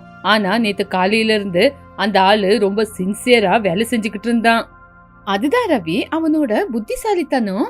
நம்ம அவர்கிட்ட வேலை கொடுத்துருக்கோன்னு சின்சியரா செஞ்சுக்கிட்டு இருந்திருக்கலாம். இல்ல அவரு டைமுக்காக எதிர்பார்த்திருக்கலாம். புலி வேட்டையாடுறதுக்கு முன்னாடி 2 அடி பின்னாடி போகும். அதுக்குன்னு அது அங்க இருக்கிறவங்கள சாப்பிடாதுன்னு என்ன நிச்சயம்? ஆமா, இன்னும் எவ்வளவு நாளுக்கு தான் நம்ம இப்படியே யோசிச்சுக்கிட்டு உக்காந்து இருக்கிறது? டீலர்ஸ் எல்லாம் போன் பண்ணி நம்மள திட்டிக்கிட்டு இருக்காங்க. கவலைப்படாதீங்க மாமா, நம்பிக்கை தான் நம்மளோட ஆயுதம். இன்னைக்கு கூட அவங்கள கவனிக்கலாம். ஒரு நாள் இல்லன்னு ஒரு நாள் மாட்டாம போயிடுவாங்களா? தப்பு பண்ண மாட்டிதானே ஆகணும். இன்னைக்கு மில்லுல லோடிங் அதிகமா இருக்கணும். இன்னைக்கு கண்டிப்பா அந்த ஆள் தப்பு பண்ணியே பண்ணுவான். ரவி, இன்னைக்கு நீங்க ஃபேக்டரிக்கு போகாதீங்க. வீட்ல இருந்துகிட்டு இந்த மானிட்டரை வாட்ச் பண்ணிக்கிட்டு இருங்க. நானும் மாமாவும் டவுன்ல ஏதோ வேலை இருக்கிற மாதிரி ஆக்ட் பண்றோம். நம்ம ஃபேக்டரிக்கு வரமாட்டோங்கிற விஷயம் அவனுக்கு தெரிஞ்சாதான் அவனும் வேலைய ஆரம்பிப்பான். சரி காஞ்சனா, நீ சொன்ன மாதிரியே செய்யலாம். ஆனா அந்த ஆளு மாட்டிக்கலன்னா மட்டும் என்னோட ரீதியா நான் ஃபாலோ பண்ணுவேன். இப்படி ரவி வீட்லயே உக்காந்துக்கிட்டு லேப்டாப்ல அங்க பிக்ஸ் பண்ணிருக்கிற சிசிடிவிய பாத்துக்கிட்டே இருந்தான். ராகவையா, காஞ்சனா கூட அத கவனிச்சுக்கிட்டே இருந்தாங்க. மில்லுல எல்லாரும் லஞ்சுக்கு போனாங்க. கோடவுன்ல எந்த ஒரு சத்தமும் இல்ல. சேகர் அந்த பக்கம் இந்த பக்கம் பாத்துக்கிட்டு கையில அவனோட டிஃபன் பாக்ஸ வச்சுக்கிட்டு இருந்தான். பாத்தியா காஞ்சனா, அவனும் சாப்பிடுறதுக்கு தான் வந்துகிட்டு இருக்கான். பாவம், அவனுக்கும் பசி எடுக்குது போல. நம்ம தான் தேவையில்லாம சந்தேகப்படுறோம் போல. இருங்க மாமா, அந்த டிஃபன் பாக்ஸ பாத்தீங்களா? அது வெறும் டிஃபன் பாக்ஸ் மாதிரி தெரியல, ரொம்ப வெயிட்டா இருக்கிற மாதிரி இருக்கு. ஸ்கிரீன்ல சேகரும் எல்லா பக்கமும் பாத்துக்கிட்டு இருந்தான். ஃபேக்டரியில யாருமே இல்ல அப்படின்னு தெரிஞ்ச உடனே அங்க இருக்கிற சுத்தமான அரிசி மூட்டை கிட்ட வந்தான். அவன் கையில இருந்த பேக திறந்தான். அந்த பேக்ல பொடிசான கல் தூளுங்க மண்ணும் இருந்துச்சு. ரவி ஷாக்ல கத்திக்கிட்டு, டேய் திருட்டு பயல, அவன் டிஃபன் பாக்ஸ்ல கல்லும் மணலையும் கொண்டு வந்திருக்கான். எப்படி துரோகம் பண்றான், என்னோட கண்ணை என்னாலேயே நம்ப முடியல. பாத்தீங்களா, அவன் அந்த மணல அரிசி மூட்டையில சீக்கிரமா மிக்ஸ் பண்ணி யாருக்கும் தெரியாம சீல் பண்றான் பாருங்க. இவனுக்கு எவ்வளவு எக்ஸ்பீரியன்ஸ் இருந்தா இவ்வளவு ஸ்பீடா இவன் வேலை செய்வான். நம்ம கஸ்டமர் இவ்வளவு நாளா திட்டுனது இதுக்குதானே. நம்ம யாருன்னு இவனுக்கு காட்டணும். வாங்கப்பா. ரவி, நம்ம அவசரப்படக்கூடாது. இப்பவே போனா அவன் ரெட் ஹேண்டா மாட்ட மாட்டான். நம்ம எது பண்ணாலும் அவன் ரெட் ஹேண்டா மாற்ற மாதிரி தான் செய்யணும். இருந்தாலும் நம்ம போறதுக்குள்ள அவன் வேலையை முடிச்சிருவான். அதனாலதான் நான் ஏற்கனவே எஸ்ஐக்கு இன்ஃபார்ம் பண்ணிட்டேன். அவரு சிவில் ட்ரெஸ்ல வெளியே தான் சுத்திக்கிட்டு இருக்காரு. இப்ப நம்ம சிக்னல் கொடுத்தா போதும், போய் அவனை பிடிச்சிருவாரு. சரியா யோசிச்சிருக்கிற காஞ்சனா. சரி வாங்க கிளம்பலாம். நம்மளும் போய் அவன் பண்ற அக்கிரமத்தை வெளி உலகத்துக்கு காட்டணும். ஷேகர் இந்த மாதிரி கலப்பட வேலையை செஞ்சுக்கிட்டு இருக்கும் போது ராகவையா, காஞ்சனா, ரவி, எஸ்ஐ எல்லாருமே அவன் பின்னாடியே போய் அவனை புடிச்சிட்டாங்க. ஷேகர் அப்படின்னு கூப்பிட்ட உடனே அவன் கையில இருந்த அந்த மணலை கீழே போட்டுட்டான். கை கால உதறிக்கிட்டு, ஐயா ஐயா, நீங்களா? ஏண்டா, நீ சோறு சாப்பிடுறவனா இல்ல வேற ஏதாவது சாப்பிடுறவனா? என்னோட ஜனங்க அப்படின்னு நாங்க பார்த்தா நீ எங்களுக்கே துரோகம் பண்ணிக்கிட்டு இருக்கியா? ஐயா ஐயா, என்ன மன்னிச்சிருங்க ஐயா, நான் எந்த தப்பும் பண்ணலங்க ஐயா. இத யாரோ இங்க வச்சிருக்காங்க, அதை எடுத்தேன், அவ்வளவுதான். காஞ்சனா அவ கையில இருக்கிற சிசி புட்டேஜ காட்டிட்டு, இன்னும் எதுக்காக பொய் சொல்ற ஷேகரும்? இங்க பாரு புட்டேஜ், நீங்க பேக்ல போட்டு இந்த மண்ணை கொண்டு வந்ததுல இருந்து அத அரிசியில மிக்ஸ் பண்ற வரைக்கும் எல்லாமே ரெக்கார்ட் ஆயிருக்கு. இப்ப சொல்லுங்க, யாருக்காக செய்றீங்க இத? ஷேகரும் அந்த வீடியோவை பார்த்த உடனே பயத்துல இதுல இருந்து தப்பிக்க முடியாதுன்னு அவன் புரிஞ்சுக்கிட்டான். ஏண்டா, உன்னை நம்பி இந்த ஃபேக்டரியில உனக்கு நம்பிக்கையோட வேலை கொடுத்ததுக்கு எங்களுக்கே துரோகம் பண்றியா? உண்மை சொல்றான். எங்க பிசினஸ நாசமாக்க யார் அனுப்புனாங்க உன்ன? ஐயா, என்ன மன்னிச்சிடுங்க ஐயா. பணத்துக்கு ஆசைப்பட்டுதான் இந்த மாதிரி தப்பு பண்ணிட்டேன். என்னோட பொண்டாட்டியோட ஆபரேஷனுக்கு காசு இல்லாம கஷ்டப்படும் போதுதான் கேசவைய வந்தாரு. நாங்க சொன்ன மாதிரி அரிசியில மண்ணை கலப்படம் பண்ணா உன் பொண்டாட்டி ஆபரேஷனுக்கு ₹1,00,000 காசு கொடுக்கறோம் அப்படின்னு சொன்னாரு. அதனால தாங்க இந்த வேலை செஞ்சுட்டேன். கேசவனா, அவன் இவ்வளவு சீப்பான வேலை செய்வான்னு நாங்க யோசிக்கவே இல்ல. ஐயா, அவரு தாங்க ஐயா இந்த வேலைய செய்ய சொன்னாரு. ராகவையாவோட ஃபேக்டரி மூடணும், என்னோட சூப்பர் பிராண்ட் அரிசி மட்டும் தான் மார்க்கெட்ல இருக்கணும்னு சொன்னாரு. தாங்க ஐயா எனக்கு காசு கொடுத்து உங்களோட சீக்ரெட் எல்லாம் தெரிஞ்சுக்கிட்டாரு. எஸ்ஐ சார், நீங்க அந்த ஆளு சொன்னது எல்லாத்தையும் கேட்டுக்கிட்டீங்கல்ல? இந்த ஆளு வெறும் கையாளு மட்டும்தான். உண்மையான திருட அவன்தான். கண்டிப்பாங்கம்மா. இந்த சேகரத்தோட வாக்குமூலம் எடுத்துக்கிட்டு கேசவனை அரெஸ்ட் பண்ண போறோம். அந்த மோசமான மனுஷனை வெளியே விடவே கூடாது. கான்ஸ்டபிள், இவனை ஜீப்ல ஏத்துங்க. சாயங்காலம் அந்த ஊரு ஜனங்க, டீலர்ஸ் எல்லாருமே பஞ்சாயத்துக்கிட்ட வந்தாங்க. ராகவையா ஒரு மைக் எடுத்து பேச ஆரம்பிச்சாரு. காஞ்சனா, ரவி கூட அந்த இடத்துல இருந்தாங்க. கேசவையா தலை குனிஞ்சு நின்னு போலீஸ் ஆபீசர் கூட நின்னுகிட்டு இருந்தாரு. ஊரு ஜனங்க எல்லாம் பாத்துக்கிட்டு இருந்தாங்க. இங்க பாருங்க ஊர் ஜனங்களா, இவ்வளவு நாளா ராகவேந்திரா ரைஸ் மில்லுல கலப்படம் நடக்குது அப்படின்னு நீங்க யோசிச்சுக்கிட்டு இருந்தீங்க. நாங்க நேர்மையானவங்கன்னு இன்னைக்கு நாங்க நிரூபிச்சிருக்கோம். இங்க ஃபேக்டரியில வேலை செய்யற சேகரம் கையால இந்த கேசவன் செய்ய வச்ச திருட்டு வேலை இது. வியாபாரத்துல நஷ்டம் இருக்கலாம், அதனால இந்த மாதிரி கலப்படம் பண்ண கூடாது. ஜனங்க எல்லாரும் கேசவனை பார்த்து வாய்க்கு வந்த மாதிரி திட்டிக்கிட்டு இருந்தாங்க. சிச்சி, இந்த ஆளெல்லாம் ஒரு மனுஷனா? ராகவையா, எங்களை மன்னிச்சிடுங்க. உங்க நல்ல குணம் தெரியாம ஆர்டரை நாங்க கேன்சல் பண்ணிட்டோம். இதுக்கப்புறம் நாங்க உங்க பிராண்ட் அரிசியை தான் வாங்க போறோம். இந்த கேசவனோட பிராண்ட் எங்களுக்கு தேவையில்லை. இந்த பாவப்பட்ட மனுஷனோட அரிசி எங்களுக்கு தேவையில்லை. ராகவையா, எல்லாரும் முன்னாடி என் மரியாதையை எடுத்து இந்த கூட்டத்துக்கு நடுவுல என்ன தலகுனிய வச்சுட்டல நீ அப்படின்னு கேசவன் கோபத்துல கொந்தளிச்சுக்கிட்டு இருந்தான். உன்ன மாதிரி தப்பு பண்றவங்கள போலீஸ் ஸ்டேஷனுக்கு அனுப்பி வைக்கிறது மட்டும் இல்ல, உன்னோட லைசன்ஸ கூட கேன்சல் பண்ண போறோம் அப்படின்னு ரவி சொன்னான். போலீஸ் கேசவனை கூட்டிட்டு போனாங்க. ஜனங்கெல்லாம் ராகவையாவ புகழ்ந்துகிட்டு இருந்தாங்க. இன்னைக்கு வீட்ல பண்டிகை கோலாகலம் இருந்தது. எல்லாரும் காஞ்சனாவ பெருமையா பேசிக்கிட்டு இருந்தாங்க. அந்தம்மா காஞ்சனாவுக்கு ஆரத்தி எடுத்தாங்க. காஞ்சனா, உண்மையிலேயே நீ இந்த வீட்டோட மகாலட்சுமிமா. அன்னைக்கு கணக்கு வழக்க சரி பண்ண, நஷ்டத்துல ஓடின ஃபேக்டரிய சரியா நடக்க வச்ச, இன்னைக்கு கலப்படம் இல்லாம அரிசி இருக்குன்னு நிரூபிச்சிருக்க. உன்னோட ருணத்தை எப்படி தீக்கிறதுன்னு தெரியலமா. அத்த, நான் இந்த வீட்டோட மருமக தானே, என்கிட்ட போய் ருணத்தை எப்படி தீக்கிறது கஷ்டம் அப்படின்னு சொல்லிக்கிட்டு இருக்கீங்க. மாமா, என்னோட புருஷனோட மரியாதைய நான் காப்பாத்தணும்ல. ஆமாமா, உங்க அத்தை சொல்றது கூட உண்மைதான். நீ செஞ்ச வேலை சாதாரணமான வேலை இல்ல. என்னோட மரியாதைய நீ காப்பாத்திருக்க. உன்னோட நம்பிக்கை நிதானம் இன்னைக்கு ஜெயிச்சிருக்கு. நீ பொறுமையா யோசிச்சு பாருங்க, பொறுமையா இருங்கன்னு சொன்னதுனாலதான் இன்னைக்கு அந்த சேகரம் மாட்டிருக்கான். அண்ணே, என்ன மன்னிச்சிருங்கண்ணே, உங்களை பத்தி ரொம்ப தப்பா பேசிட்டேன். நீங்க வெறும் சமையல் வேலை மட்டும்தான் செய்வீங்கன்னு நினைச்சேன். ஆனா நீங்க சாதிச்சு காட்டிட்டீங்க. சிந்து, இப்பவாவது புரிஞ்சுக்கிறியா உன்னோட அண்ணியோட பவர் என்ன அப்படின்னு? எல்லாரும் சந்தோஷமா சிரிச்சாங்க. காஞ்சனாவோட மூஞ்சில திருப்தி தெரிஞ்சது. நைட்டு போலீஸ் ஸ்டேஷனோட வெளிய கேசவும் வெயில்ல வெளிய வந்தான். அவனோட கண்ணு நெருப்பா கொதிச்சுக்கிட்டு இருந்தது. பக்கத்திலே அவனோட அசிஸ்டன்ட் இருந்தான். சார், இப்ப நம்ம என்ன சார் பண்றது? நம்மளோட மில்ல மூட வச்சிட்டாங்க. நம்ம மரியாதையெல்லாம் போயிடுச்சு. இந்த ராகவையாவை நம்ம சும்மா விடக்கூடாது. பணம் மட்டும்தான் நஷ்டமானா எப்படியாவது மீட்டு சம்பாதிச்சுக்கலாம். ஆனா மரியாதை போனா அத சம்பாதிக்க முடியுமா? அந்த ராகவையா, அவனோட பையன் ரவி, அவனை பார்த்தா எனக்கு பயம் இல்ல. ஆனா அவங்க வீட்ல இருக்காளே காஞ்சனா, அவங்களோட மருமக, அவதான் டேஞ்சர். ஆமா சார், அவதான் நம்ம பிளான கண்டுபிடிச்சிட்டா. சிசிடிவிய வச்சது கூட அவதானா சார். எல்லாரும் முன்னாடி நான் தலை குனிஞ்சு நிக்கிற மாதிரி செஞ்சுட்டால, அவளுக்கு சரியான பாடத்தை கத்து கொடுக்கறேன். அந்த ராகவனுக்கு பதிலடி கொடுக்கணும் அப்படின்னா அவனோட ஃபேக்டரியில இல்ல, அவனோட குடும்பத்துல தான் கை வைக்கணும். என்ன சார் செய்யலான்னு இருக்கீங்க? இந்த தடவை யுத்தம் ஃபேக்டரியில இல்ல, அவங்க வீட்ல தான் நடக்கணும். அவங்க சந்தோஷத்துக்கு நெருப்பு கொடுக்கணும். ராகவையாவுக்கு ஒரு பொண்ணு இருக்கால, சிந்து, அவகிட்ட இருந்து தான் ஆரம்பிக்கணும். சிந்துவா? அவளுக்கும் நம்மளுக்கும் என்னங்கய்யா சம்பந்தம்? கேசவையா உள்ளுக்குள்ளேயே சந்தோஷப்பட்டுக்கிட்டு இருந்தா. அந்த பக்கம் ராகவையா வீட்ல ஒரு புயலே அடிக்க போகுது அப்படின்னு அவங்களுக்கு தெரியாம போயிடுச்சு. கேசவம் அவனோட வீட்ல அந்த பக்கம் இந்த பக்கம் நடந்துகிட்டு இருந்தான். அவனோட முன்னாடி சோஃபால அவனோட பையன் சாகர் உக்காந்து இருந்தான். சாகர் பாக்குறதுக்கு ரொம்ப ஸ்டைலாவே இருந்தான். சாகர், அந்த ராகவையா அவனோட குடும்பமும் என்னை இந்த ஊருக்குள்ள தலை தூக்கி நடக்க முடியாம செஞ்சிருச்சு. என்னோட வியாபாரத்தை மட்டும் இல்லாம கௌரவத்தையும் குழி தோண்டி புதைச்சிட்டாங்க. என்னால இந்த ஊருக்குள்ள தலை தூக்கி நடக்க முடியலடா. நீங்க எதுக்காக கவலைப்படுறீங்க? அவங்க குடும்பத்தையே அடிச்சு துவம்சம் பண்ணணுமா, இல்ல அவன் பையனையே இல்லாத மாதிரி செய்யணுமா? எதுக்காக இவ்வளோ யோசிக்கிறீங்க? ஃபேக்டரிய கொளுத்திட்டா மறுபடியும் இன்சூரன்ஸ் பணத்தால ஆரம்பிச்சிருவாங்க.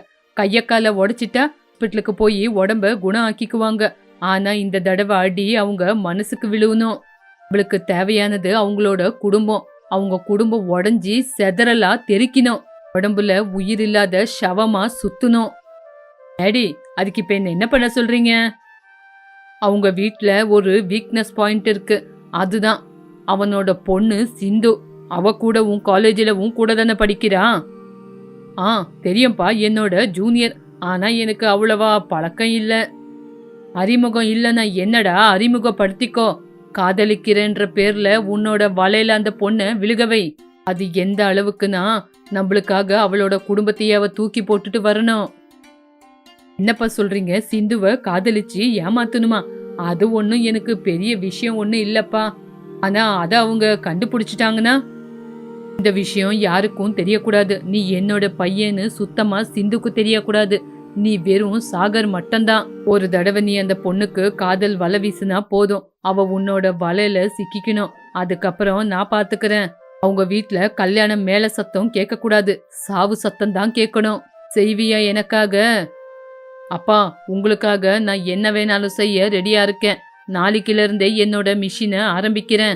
என்னோட காதல் நாடகம் முன்னாடி அவளோட புத்திசாலித்தனம் ஒன்னும் பண்ண முடியாது. சேகர் சாகர் 2 பேரும் சிரிக்க ஆரம்பிச்சாங்க. சிந்து நிதானமா சாகரோட வலையில விழுந்தா. சிந்து கிரவுண்ட்ல உக்காந்துகிட்டு நிதானமா செல்போன்ல சிரிச்சு பேசிக்கிட்டு இருந்தா. இந்த பக்கம் வீட்ல சாகர், என்ன சாகர், கிளாஸ் நடந்துகிட்டு இருந்தா அடிக்கடிக்கு நீங்க போன் பண்றீங்க? சார் பார்த்தா என்ன திட்டுவாங்கல்ல? சார் உன்னை திட்டுனா அந்த நிமிஷம் மட்டும்தான் நீ கஷ்டப்படுவ. ஆனா உன்னோட குரலு கேட்காம நான் இங்க செத்துக்கிட்டு இருக்கேன். உன்னை பார்த்த நாள்ல இருந்து உங்ககிட்ட பேசாம பார்க்காம என்னால இருக்க முடியல. அட, பயங்கரமா பேசுறீங்க. என் மேல உங்களுக்கு அவ்வளவு அன்பு இருக்கா? ராணி, என்னோட இது பியூரான லவ் தெரியுமா? உன்னை பார்க்காம பேசாம என்னால இருக்க முடியாது. உங்க வீட்டுக்காரங்க உன்னை பத்தி என்ன யோசிக்கிறாங்கன்னு எனக்கு தெரியாது. ஆனா என் கண்ணுக்கு நீ ஒரு மகாராணி. உன்னை பத்திரமா பாத்துக்குவேன். நிஜம்தான் சாகர், நீங்க சொன்னது உண்மைதான். எங்க வீட்ல எல்லாரும் எங்க அண்ணி காஞ்சன ஜபத்தை தான் பண்ணிக்கிட்டு இருக்காங்க. எங்க அப்பா எங்க அண்ணி பேச்சு கேக்குறாங்க. எங்க அம்மா எப்ப பார்த்தாலும் அண்ணி அண்ணின்னு சொல்லிக்கிட்டு இருக்காங்க. எங்க அண்ணன் ஃபேக்டரிய பாத்துக்கிறாரு. பாத்தியா, உன்ன மாதிரி அழகான புத்திசாலியான பொண்ண எல்லாரும் சேர்ந்து நெக்லெக்ட் பண்றாங்க. ஆனா நான் மட்டும் அப்படி இல்ல. உன்னை என் கண்ணுக்குள்ள வச்சு பாத்துக்குவேன். உன்னோட குடும்பத்தார் உன்னை கவனமா பாத்துக்கலனாலும் நான் உன்னை புரிஞ்சுக்கிட்டு மகாராணி மாதிரி பாத்துக்குவேன். தேங்க்யூ சாகர். என் மனசுக்கு ஒரே ஒரு சமாதானம் அப்படின்னா அது நீங்க மட்டும்தான். அம்மா அண்ணி வந்த பின்ன அவங்க கூட மாறிட்டாங்க. எனக்கெல்லாம் இப்ப தோணுது இந்த வீட்டை விட்டு எங்கேயாவது தூரமா போயிடலான்னு. ஏன் சிந்து எங்கேயோ போறத பத்தி பேசுற? என் மனசுக்குள்ள வந்துரு. நம்ம 2 பேரும் கல்யாணம் பண்ணிக்கலாம். நாளைக்கே வந்து உங்க அப்பா கிட்ட பொண்ணு கேக்குறேன். அவங்க ஒத்துக்கலனா மட்டும். ஒத்துக்கலனா என்ன பண்றது சாகர்? இது என்னோட வாழ்க்கை. என்னோட வாழ்க்கைக்காக நான் அவங்களெல்லாம் விட்டுட்டு வர ரெடியா இருக்கேன். ஒத்துக்கிட்டா பாக்கலாம். எனக்கு நீங்க தானே முக்கியம். I love you Sindhu. நீ இவ்வளவு தைரியமான பொண்ணுன்னு நான் யோசிக்கல. I love you too Sagar. Sindhu காலை கட் பண்ணா. அவளோட கண்ணுல சாகர் மேல காதல் பைத்தியத்துல இருந்தா. அவளுக்கு தெரியல அவன் நம்புறது சரியான விஷம் பாம்பு அப்படின்னு. இந்த பக்கம் வீட்ல ராகவையா ரவி 2 பேரும் ரொம்ப கவனமா கணக்க பாத்துக்கிட்டு இருந்தாங்க.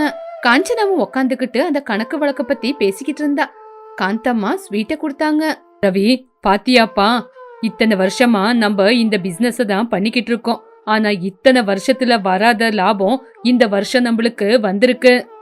ஆமாம்பா, நம்ம இன்னொரு ஃபேக்டரிய கூட வாங்கலான்னு நானும் யோசிக்கிறேன். இது எல்லாத்துக்கும் காரணம் நம்ம காஞ்சனா தான். அன்னைக்கு அந்த கேசவ பண்ண தப்ப எடுத்து காட்டலன்னா அவ்வளவுதான்.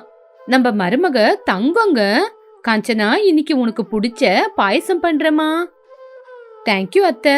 பாயசம்லாம் அப்புறம் அத்தை. நான் இப்ப உடனே ஃபேக்டரிக்கு போகணும். புதுசா மிஷின் வருது. நான் அங்கே இருந்து அதெல்லாம் செட் பண்ண வேண்டியது இருக்கு. ஞாயிற்றுக்கிழமை கூட ஃபேக்டரிக்கு போகணுமா காஞ்சனா? கொஞ்ச நேரம் ரெஸ்ட் எடுக்கலாம் இல்லம்மா? மாமா, நம்ம வேலையில எப்பவுமே ரெஸ்ட் எடுக்க கூடாது. நம்மளோட எதிரி இல்லன்னு நம்ம யோசிக்க கூடாது. அவன் எந்த ரூபத்துல வேணா வரலாம். நம்ம எல்லாத்துக்கும் எச்சரிக்கையா இருக்கணும். சரி காஞ்சனா, நீ முதல்ல போ. நான் சாயங்காலமா வரேன். இப்படி எல்லாரும் பிசினஸ பத்தியே பேசி யோசிச்சுக்கிட்டு இருந்தாங்க. இன்னொரு பக்கம் சிந்து சோஃபால உக்காந்துக்கிட்டு மொபைல பாத்துக்கிட்டு யாருமே அவளை கவனிக்கல அப்படின்னு கோவமா எல்லாரையும் பாத்துக்கிட்டு இருந்தா. சாகர் சொன்னது கூட உண்மைதான். இந்த வீட்ல எல்லாரும் பணம், பிசினஸ், அண்ணி அப்படின்னு தான் பேசிக்கிட்டு இருக்காங்க தவிர என்ன பத்தி யாருமே யோசிக்கல. அம்மா கூட அன்னிக்கு ஸ்வீட் சாப்பிட வைக்கிறதுல தான் யோசிச்சுக்கிட்டே இருக்காங்க. சிந்துக்கு அவளோட குடும்பத்து மேல இருக்கிற கொஞ்சம் நஞ்சம் பாசம் கூட இல்லாம போயிடுச்சு. சாகரோட வார்த்தை தான் அவளுக்கு வேதவாக்கா இருந்தது. காஞ்சனா ஆபீஸ்ல ஃபைல்ஸ பாத்துக்கிட்டு இருந்தா. அப்போ மில் மேனேஜர் வந்தா. மேடம், புது மிஷின் ஃபிட்டிங் எல்லாம் ஆயிடுச்சு. ஒரு தடவை வந்து நீங்க பாக்குறீங்களா? சரி சரி, வந்து பாக்குறேன். ஆமா, சொன்ன மாதிரி அந்த கேசவனோட ஆளு சேகர் போனதுக்கு அப்புறம் புதுசா வந்த சூப்பர்வைசர் யாரு? இப்பத்துக்கு யாரையும் எடுத்துக்கல மேடம். இப்பத்துக்கு நானே எல்லாத்தையும் பாத்துக்கிட்டு இருக்கேன். சரி சரி, யாரையுமே பொய்யா நம்பாதீங்க. சிசி எப்பவுமே ஆன்லயே இருக்கணும். காஞ்சனா அவளோட சீட்ல இருந்து எந்திருக்கும் போது அவளோட புடவை சீட்ல மாட்டிக்கிச்சு. அதே மாதிரி கையில இருக்கிற கிளாஸும் கீழே விழுந்து உடைஞ்சு போச்சு. அட என்ன, கையில இருந்த கிளாஸ் கீழே விழுந்து உடைஞ்சிருச்சு. புடவையும் கிழிஞ்சு போச்சு. ஐயோ மேடம், பரவாயில்ல மேடம், இது எல்லாத்தையும் நான் சுத்தம் பண்ண வைக்கிறேன். அப்படி இல்ல மேனேஜர்ஸ், எதுக்கோ என் மனசுக்குள்ள ஏதோ ஒரு தடுமாற்றம் தோணிக்கிட்டு இருக்கு. காலையில இருந்தே எனக்கு மனசு ஏதோ ஒரு மாதிரியா இருக்கு. நான் பிசினஸ் அப்படின்னு வீட்டு ஜனங்களை கவனிக்கிறதே இல்ல. அப்படியெல்லாம் ஒண்ணு இல்ல மேடம், இது ஜஸ்ட் ஆக்சிடென்ட், அவ்வளவுதான். நீங்க ரொம்ப கஷ்டப்பட்டு வேலை செய்றீங்க. காஞ்சனாவோட மனசுல ஏதோ ஒரு தெரியாத ஒரு மாற்றம். அவளுக்கு அப்பதான் சிந்துவோட யோசனை வந்தது. சிந்து இப்பெல்லாம் ரொம்ப நேரம் போன்லயே பேசிக்கிட்டு இருக்காளே, அது யாரு கூட அப்படின்னு சிந்துவை பத்தி யோசிக்க ஆரம்பிச்சா. நான் உடனே வீட்டுக்கு கிளம்பணும். பிசினஸ் பிசினஸ் லாபத்தை மட்டும்தான் பார்த்தேனே தவிர வீட்டை இப்ப கவனிக்கிறத விட்டுட்டேன். காஞ்சனா சாயங்காலம் திரும்பி வீட்டுக்கு வந்தா. ரவி, ராகவையா, காந்தம்மா உட்காந்து டீ குடிச்சுக்கிட்டு இருந்தாங்க. காஞ்சனா மூஞ்சில ஏதோ ஒரு பதட்டத்தை பார்த்தான் ரவி. என்ன காஞ்சனா, அவ்வளோ சீக்கிரம் வந்துட்ட? மிஷின் வேலை எல்லாம் முடிஞ்சிருச்சா? வேலை எல்லாம் முடிஞ்சிருச்சுங்க, அதனாலதான் நான் வீட்டுக்கு வந்துட்டேன். ஆமா, சிந்து எங்க? அவ காலையில இருந்தே ரூமுக்குள்ளேயே இருக்காமா, ஏதோ தலைவலியா. நானும் கேட்டு பாத்துட்டேன். சிந்து ரொம்ப கிராண்டா ட்ரெஸ் பண்ணிக்கிட்டு ரூம்ல இருந்து வெளியே வந்தா. என்னம்மா சிந்து, எங்கேயாவது வெளியே போறியாமா? இவ்வளோ கிராண்டா ட்ரெஸ் போட்டுக்கிட்டு கிளம்பியிருக்க? ஆமாப்பா, நான் உங்ககிட்ட ஒரு முக்கியமான விஷயத்த சொல்லணும். என்னம்மா அது? நான் ஒரு பையனை விரும்புறேன். வீட்ல எல்லாரும் மௌனமா நின்னாங்க. என்னது, காதலிக்கிறியா? யாருமா அது? நம்மளோட ஸ்டேட்டஸுக்கு ஏத்தவங்களா? எனக்கு ஸ்டேட்டஸ் எல்லாம் முக்கியம் இல்லம்மா. அவன் என்ன ரொம்ப நல்லா பாத்துக்கிறான், அதுதான் எனக்கும் தேவை. நீங்க யாருமே என்ன கண்டுக்கலனாலும் அவன் என்ன கண்ணுக்குள்ள வச்சு பாத்துக்கிறான். உன்னை நாங்க கண்டுக்கலையா? என்னடி பேசுற? ஏன் கொஞ்ச நாளாவே நீ இப்படி பேசுற? ஆமா, எங்க இருந்து வந்தது இந்த காதல் எல்லாம்? அண்ணா, திடீர்னு எல்லாம் ஒண்ணு இல்லன்னு. நான் ரொம்ப நாளாவே காதலிக்கிறேன். அவன் பேரு சாகர். பெரிய ரிச் ஃபேமிலி. ஆனா அவனுக்கு அவ்வளவு திமிரு இல்ல. இப்ப நம்ம வீட்டுக்கு வர போறாரு. நம்ம வீட்டுக்கு வர போறாங்களா? இப்பவா? ஆமாப்பா, உங்ககிட்ட பேசுறதுக்காக வீட்டுக்கு வரேன்னு சொல்லிருக்காங்க. நீங்க ஒத்துக்கிட்டா சரி, நீங்க ஒத்துக்கலன்னா கூட நான் அவரு கூட போயிடுவேன். சிந்து, காதலிக்கிறது தப்புன்னு நான் சொல்ல வரலமா. இருந்தாலும் எங்களோட சம்மதம் இல்லைனாலும் நீ போறேன்னு சொல்ற பத்தியா, அதுதான் தப்பு. ஆமா, பையன் யாரு? அவனோட பேக்ரவுண்ட் என்ன? இங்க பாருங்க அண்ணி, உங்களோட புத்திசாலித்தனத்தை எல்லாம் நீங்க பிசினஸ்ல காட்டுங்க. என்னோட லைஃப்ல நீங்க வராதீங்க. என்னோட லைஃப நானும் சாகரும் பாத்துக்கிறோம். அப்பா, அவர் இப்ப வரப்போறாரு. அவரு கூட நீங்க தான் பார்த்து பேசணும். சரிம்மா, நீ இவ்ளோ தூரம் சொல்றல, அந்த பையனை வர சொல்லு. அவன் யாரு என்னன்னு பார்த்து பேசலாம். ராகவையா பொண்ணோட காதலுக்கு எதிர்ப்பு சொல்லக்கூடாதுன்னு சரின்னு சொன்னாரு. காஞ்சனா மனசுக்குள்ள மட்டும் ஏதோ ஒரு தெரியாத பயம். ஒரு காரு வந்து நிக்கிற சத்தம் கேட்டுச்சு. சிந்து மூஞ்சில ஏதோ ஒரு தெரியாத சந்தோஷம். சாகர் வந்தான். திடீர்னு சிந்து வாசப்படி வரைக்கும் போய் எட்டி பார்த்தா. காஞ்சனா, ரவி, காந்தம்மா, ராகவையா எல்லாரும் எந்திரிச்சு நின்னாங்க. அப்பா, வாங்க வாங்க, சாகர் வந்துட்டாரு. எல்லாரும் வாசலைய பாத்துக்கிட்டு இருக்கும் போது வாசலுக்கு வெளியில இருந்து ஒருத்தர் உள்ள நடந்து வந்தாரு. அவனை பார்த்த உடனே ராகவையாவுக்கு நெஞ்சு வெடிக்கிற மாதிரி இருந்தது. ரவிக்கு எங்கில்லாத கோவம். காஞ்சனா, காந்தம்மா பொம்மை மாதிரி நின்னுகிட்டு இருந்தாங்க. வீட்டுக்குள்ள வந்தது சாகர் இல்ல, கேசவா. வணக்கம் ராகவையா, எப்படி இருக்கீங்க? என்ன ஜெயிலுக்கு அனுப்பி வச்சிட்டு நீங்க எல்லாரும் ரொம்ப சந்தோஷமா இருக்கீங்க போல. நீ எதுக்கு வந்திருக்க இப்ப இங்க? அப்பா நில்லுங்கப்பா. அதே நேரத்துல கேசவா ஸ்டைலா வெளியில இருந்து நடந்து வந்து அவங்க அப்பா பக்கத்துல வந்து நின்னா. சிந்து ரொம்ப சந்தோஷமா சாகர் கிட்ட போனா. சாகர், வந்துட்டீங்களா? இவரு என்னோட அப்பா கேசவையா, சூப்பர் பிராண்ட் ரைஸ் மில்லோட ஓனர். அந்த வார்த்தையை கேட்ட உடனே சிந்துக்கு நெஞ்சே வெடிக்கிற மாதிரி இருந்தது. 2 ஸ்டெப் பின்னாடி நின்னா. ராகவையா, காந்தம்மா என்ன சொல்றதுன்னு தெரியாம நின்னாங்க. என்ன ராகவையா, என்ன பாத்துக்கிட்டு இருக்கீங்க? உங்க பொண்ணு உயிருக்கும் மேல என் பையனை காதலிக்கிறா. நீங்க யாருமே அவளோட காதலுக்கு ஒத்துக்கலனாலும் உங்களை எல்லாரையும் தூக்கி போட்டுட்டு என் பையன் கூட வரேன்னு சொன்னாலாம். அதனாலதான் நானும் வந்தேன். கேசவா, வேணும்னு தானே என் தங்கச்சி உன் பையனோட வலையில விழ வச்ச. சிந்து, வாமா இந்த பக்கம், அவங்க நம்ம எதிரிங்க. சாகர், இது உண்மையா? உங்க அப்பா எங்க அப்பாவை ஏமாத்துன கேசவனா? இந்த விஷயத்தை எப்பவுமே என்கிட்ட சொல்லலையே. அது உண்மையா பொய்யான்னு எனக்கு தெரியாது. ஆனா நம்மளோட காதல் உண்மை இல்லையா? நீ தானே சொன்ன உங்க வீட்ல எதிர்ப்பு இருந்தாலும் என் கூட வரேன்னு. இப்ப என்ன ஆச்சு சிந்து, இப்படி பேசுற? என் கூட நீ வரமாட்டியா? பாத்தியா ராகவையா, உன் பொண்ணு இப்போ உன் பக்கத்துல நிக்க போறாளா இல்ல என் பையன் பக்கத்துல வர போறாளான்னு நீயே பாக்க போற. நீ வியாபாரத்துல ஜெயிச்சிருக்கலாம், ஆனா குடும்பத்துல நீ உடைஞ்சு போய் உட்கார போற. வீட்ல எல்லாருமே பேசாம மௌனமா சிந்துவையே பாத்துக்கிட்டு இருந்தாங்க. சிந்து கூட அந்த பக்கம் அப்பாவையும் பார்த்து இந்த பக்கம் காதலனையும் பார்த்தா. காஞ்சனா நிலைமைய புரிஞ்சுக்கிட்டா. இது காதல் இல்ல, வேணும் வேணும்னு செஞ்ச பகன்னு. சிந்து, ஒரு அடி முன்னாடி எடுத்து வைக்காத. உன்னை அவன் காதலிக்கல, பகடக்காயா உபயோகப்படுத்திருக்கான். காதலுக்கு ஒத்துக்கலனா குடும்பத்தை தூக்கி போட்டுட்டு வரேன்னு சிந்து சொன்ன அந்த ஒரு வார்த்தை கேசவா ராகவையா வீட்டுக்கு வந்து அந்த உண்மைய வெளியிட்டான். சாகர் குடும்பத்தோட எதிரியான கேசவனோட பையன் அப்படின்னு விஷயம் தெரிஞ்ச உடனே சிந்து நடுங்கி போயிட்டா. இந்த நொடி ராகவையா வீட்ல எல்லாரும் ஹால்ல நின்னு பேசிக்கிட்டு இருந்தாங்க. கேசவையா மூஞ்சில ஜெயிச்சிட்டோம் அப்படிங்கிற திமிரு, ராகவையா மூஞ்சில சோகம், ரவி மூஞ்சில பயங்கரமான ஒரு கோவம். சிந்து மட்டும் அதிர்ச்சியில இருந்து வெளியே வராம சாகர பாத்துக்கிட்டு இருந்தா. காஞ்சனா சிந்துவோட தோள் மேல கை வச்சு, சிந்து பாத்தியாமா, இது நீ நம்புன காதல், இதுதான் அவங்களோட உண்மையான முகம். சாகர், சொல்லு சாகர், உங்க அப்பா சொல்றதெல்லாம் பொய்ன்னு சொல்லு. நான் உன்னை உண்மையா காதலிச்சேன், நீயும் என்ன உண்மையா தானே காதலிச்ச, என்ன ட்ராக் பண்ண இதெல்லாம் பண்ணலையே. சிந்து என்னதான் பேசினாலும் சாகர் மௌனமா நின்னுக்கிட்டு இருந்தா. அந்த மௌனம் சிந்துவோட மனச உடைச்சிருச்சு. என்னம்மா சிந்து, இன்னும் உன்னால நம்ப முடியலையா? என் பையன் வந்தது உன்னை காதலிக்கிறதுக்கு இல்ல, என்னோட பகைய தீர்த்துக்கிறதுக்கு. ராகவையா பாத்தியா, உன்னோட பொண்ணோட நிலைமை, நீ இப்போ வியாபாரத்துல ஜெயிச்சிருக்கலாம், ஆனா நான் உன் பொண்ணோட வாழ்க்கையில விளையாண்டுட்டேன். இப்ப சொல்லு, யாருப்பா ஜெயிச்சது? டே கேசவா, உனக்கு எவ்வளோ தைரியம்டா, என் பொண்ணோட வாழ்க்கையில ஆட்டம் போடுறியா? உன்னை நான் சும்மா விட மாட்டேன். ரவி நில்லுப்பா. அப்பா நீங்க சும்மா இருங்கப்பா. எவ்வளோ தைரியம் இருந்தா நம்ம வீட்டுக்கே வந்து இவ்வளோ திமிரா பேசுவாங்க, இவங்கள நான் சும்மா விட மாட்டேன். என்னடா ரவி, என்ன அடிக்க போறியா? வாடா வா, அதுதான் எனக்கும் தேவை. கேசவனோட பேச்ச கேட்டு ரவி மௌனமா நின்னுட்டான். அவனால எதுவுமே பண்ண முடியல. அந்த பேச்சில இருக்கிற சூழ்ச்சிய காஞ்சனா கண்டுபிடிச்சிட்டா. எல்லாரும் மௌனமா இருக்கும்போது சாகர் நிதானமா சிந்துவோட முகத்தை பார்த்தான். அவனோட கண்ணுல ஏமாத்திட்டுமே அப்படிங்கிற கவலை இருந்தது. சிந்து, எங்க அப்பா சொன்னது உண்மைதான். நான் முதல்ல வந்தது உன்னை ட்ராக் பண்றதுக்கு தான். அந்த வார்த்தையை கேட்டு சிந்து கண்ணுல இருந்து கண்ணீர் மழையே வந்தது. அதுக்கப்புறம் நடந்தது உண்மை இல்ல சிந்து. நான் உன்னை ட்ராக் பண்ணலான்னு பாத்துக்கிட்டு இருந்தேன். ஆனா உன்னோட குணம், உன்னோட காதலை பார்க்கும்போது எனக்கு தெரியாமையே நான் உன்னை காதலிச்சிட்டேன். இது உண்மை.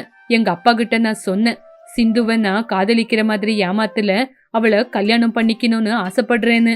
ஆனா அவரு என் பேச்ச கேட்கல. டே சாகர், என்னடா பேசுற? நம்மளோட எதிரியோட பொண்ண நீ காதலிக்கிறியா? உனக்கு என்ன பைத்தியம் பிடிச்சிருக்கா? அப்பா, பைத்தியம் எனக்கு இல்லப்பா, உங்களுக்கு தான். உங்களோட வியாபார பிரச்சனைய வீடு வரைக்கும் கொண்டு வந்துட்டீங்க. சிந்து என்ன ரொம்பவே நம்பிட்டா. அந்த நம்பிக்கைய நான் ஏமாத்த மாட்டேன். சிந்து, ஐ எம் சாரி.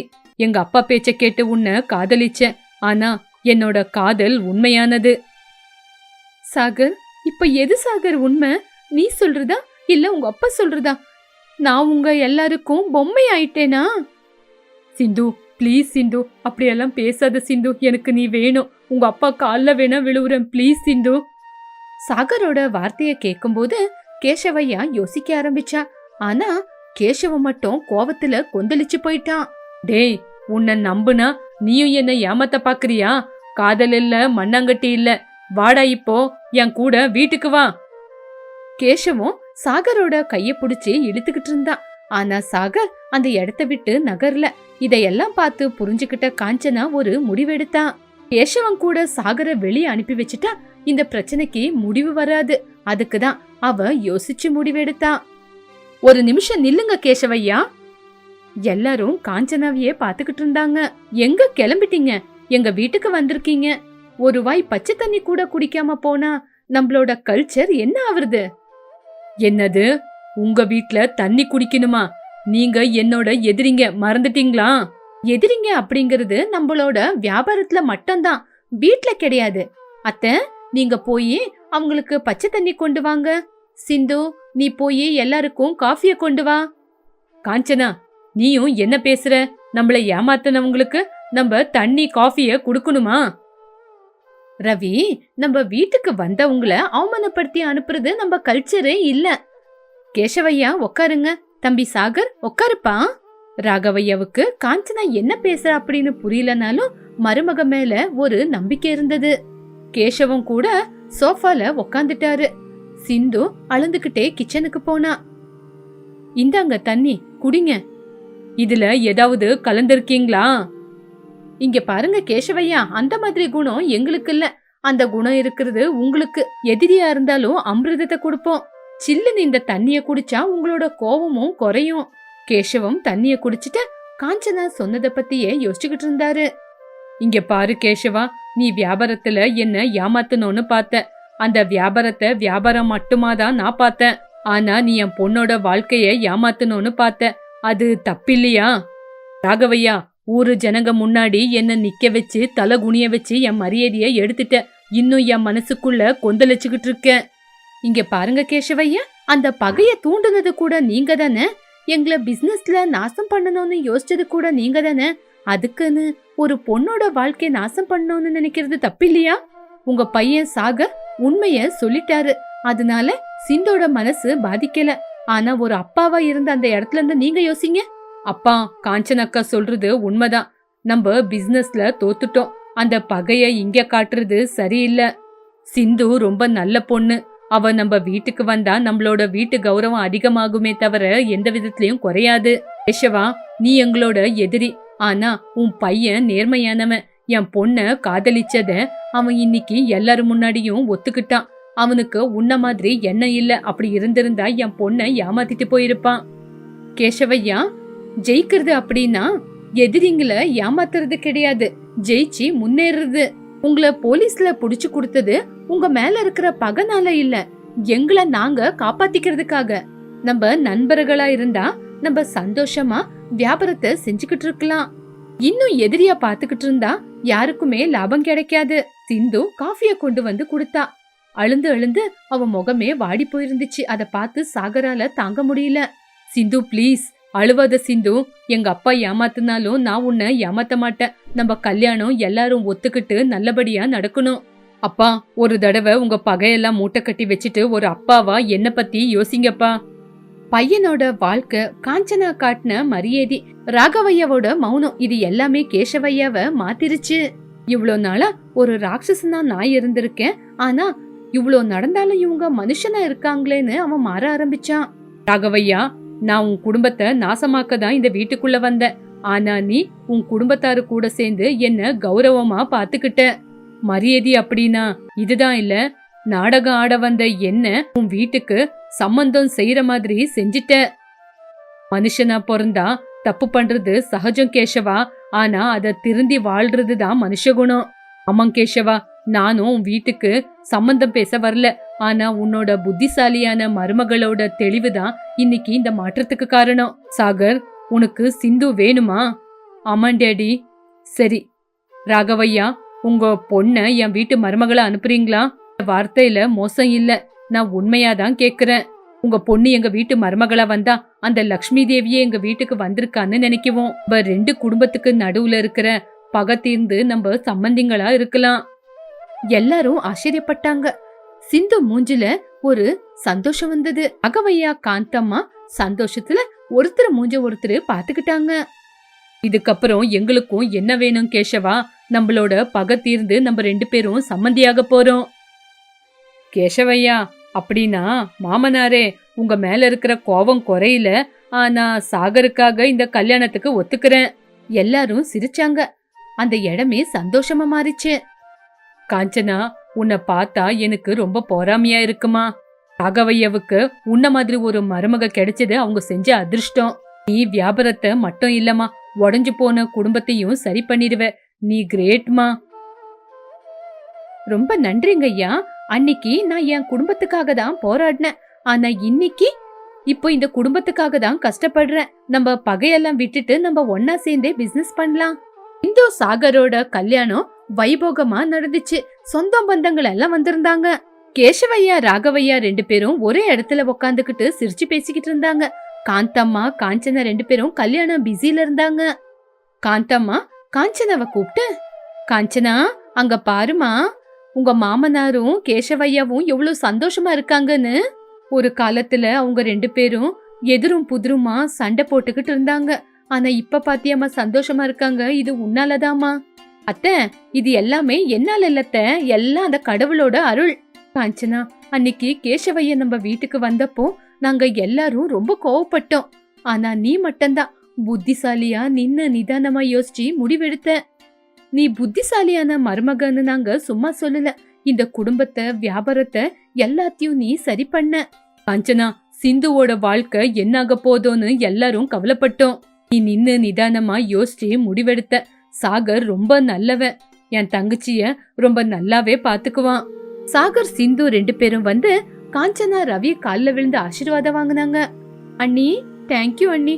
அன்னைக்கு மட்டும் நீங்க நல்ல விதமா பேசலனா இன்னைக்கு இந்த கல்யாணம் நடந்திருக்காது. நான் உங்களை தப்பா நினைச்சிட்டேன் அண்ணி. நீங்க எனக்கு இன்னொரு அம்மா அண்ணி. இந்து, வீட்டு பொண்ணு அப்படின்னா வீட்டோட குலவிளக்கு. அந்த குலவிளக்கு எரிஞ்சுக்கிட்டே இருக்கணுமே தவிர ஆறி போக கூடாது. எங்க வீட்டு பொண்ணு சந்தோஷமா இருக்கணும், அதுதான் எனக்கும் தேவை. எல்லாரும் சந்தோஷமா போட்டோக்கு போஸ் கொடுத்தாங்க. ராகவையாவோட கூட்டு குடும்பம் இன்னும் பெருசாயிடுச்சு. காஞ்சனாவோட புத்திசாலித்தனம் அந்த குடும்பத்துக்கு ஒரு கவச்சமாயிருந்து காப்பாத்திச்சு.